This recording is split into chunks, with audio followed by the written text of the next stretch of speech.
I had a stalker in the past many years ago who did crazy things, like tracking my entire phone through stalkerware, but I'll go into detail later. So in August, I received anonymous messages on my Instagram, and those messages were sent in German. Mind you, my stalker from the past was from Germany. And those messages were already strange, but not too unsettling, so I just blocked the account. But then, in September, I received an actual letter sent to my home address here in New York City. And this letter is also in German. And it mentioned my grandfather. Why would my old stalker mention my grandfather to grab my attention? It just didn't make sense. Whoever sent this letter wanted me to go to the oldest German bakery in New York City to find out more.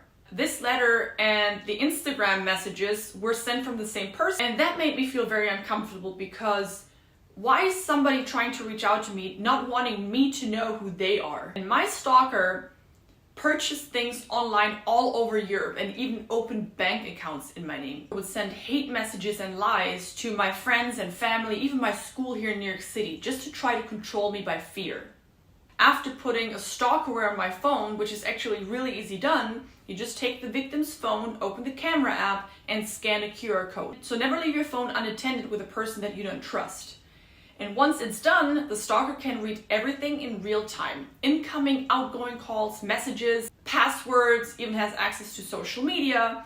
And at some point, my parents received payment reminders from companies that apparently I owed money to. And I told them to forward everything to me here so I could take a look, which I did. I laid them all out on the floor and I recognized the pattern, a mistake that my stalker did. So I reported it to the police and I was able to get my debt waived afterwards.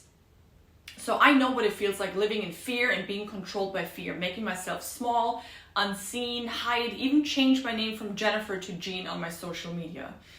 And years ago, I was afraid that my stalker could be capable of even more criminal activity, and I was too afraid to leave the States and come back because I didn't know if it would cause any issues at the border with my visa because of the identity theft that he committed with my name. And I missed out on important life events like the birth of my first niece or my grandmother's passing. And I remember my grandmother's last words to me were, "When are you coming back?" And I knew I wouldn't see her anymore, and I didn't know how to answer her question at that point. I also remember that we talked about this moment once it's her time to go, and I wanted to be there for her. So I'm still working through my guilt and shame, and it's still haunting me to this day, knowing that I wasn't there for her. And I want to keep going and keep researching. I owe it to my grandparents. I owe it to them to be courageous, but also to myself, to allow myself to heal.